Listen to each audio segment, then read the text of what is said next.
രസിപ്പിക്കാൻ വേണ്ടിയാണ്. അപ്പോൾ അതിനുള്ള ഫ്ലേവേഴ്സാണ് ആനന്ദ് ശ്രീവാരി ചെയ്തിരിക്കുന്നത്. ഇതുകൊണ്ട് നാളെ ആരെങ്കിലും കുറ്റം ചെയ്യാതിരിക്കുമെന്ന് എനിക്ക് തോന്നുന്നില്ല. അങ്ങനൊന്നുമില്ല.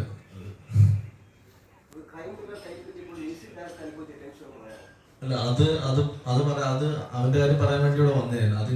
ഈ ചോദ്യത്തിന് ഉത്തരം രഞ്ജൻ പറയും. കാരണം എനിക്ക് രഞ്ജന്റെ കാര്യം പറയാതെ പോകാൻ പറ്റില്ലാണ്. ഒരു സിനിമയെ അപ്ലിഫ്റ്റ് ചെയ്യുന്ന എപ്പോഴും മ്യൂസിക് ഡയറക്ടറാണ്. അപ്പൊ ഈ സിനിമേനെ ത്രില്ലർ ഏരിയ എനിക്കറിയാം, വിഷ്ണു അത് ഇവരിന്ന് വർക്ക് ചെയ്ത് ഭയങ്കര. പക്ഷെ ഈ അമ്മ മകൻ ഇമോഷൻസ് പ്ലേ ചെയ്യുമ്പോൾ കണ്ണ് നിറയിപ്പിക്കാന്ന് പറയുന്ന ഒരു ചെറിയ കാര്യമല്ല. അത് എല്ലാ മ്യൂസിക് ഡയറക്ടേഴ്സും ചെയ്യത്തുമില്ല. ചില ആളുകൾ അത് ഭയങ്കര എക്സ്പീരിയൻസ് ഒക്കെ ആ കാര്യത്തിൽ രഞ്ജിൻ രാജ് എടുത്ത ഒരു എഫോർട്ട് മാളിപ്പുറത്തിൽ നിന്ന് അങ്ങേരിപ്പൂവിന് കിട്ടിയ പോലെ തന്നെയാണ് മന്ദാരമല്ല എന്നുള്ള സോങ്ങിൽ ഇന്ന്. ഇപ്പൊ ഞാൻ മുന്നത്തെ ഇന്റർവ്യൂ പറയുന്നുണ്ടായിരുന്നു, അവസാന ഷോട്ട് കണ്ടാൽ തിയേറ്ററിൽ കണ്ണ് നിറയുന്നത്. അതിന്റെ ഏറ്റവും വലിയ കാരണം രഞ്ജിനാണ്. അപ്പം ഈ ഒരു വേദിയിൽ ഞാൻ രഞ്ജിന്റെ, ഞങ്ങൾ ഒരുമിച്ചുള്ള 5ാമത്തെ സിനിമയാണ്. ഞാൻ രഞ്ജിനോട് എൻ്റെ മനസ്സിൽ നിന്ന് ഞാൻ താങ്ക്സ് പറയണം. അത്രയും ഡെഡിക്കേറ്റഡ് ആയിട്ട് എൻ്റെ കഥകൾക്ക് അല്ലെങ്കിൽ എൻ്റെ ഡയറക്ടേഴ്സിന് വേണ്ടി വർക്ക് ചെയ്തൊരു മ്യൂസിക് ഡയറക്ടറാണ്. അപ്പം താങ്ക് യു വെരി മച്ച്.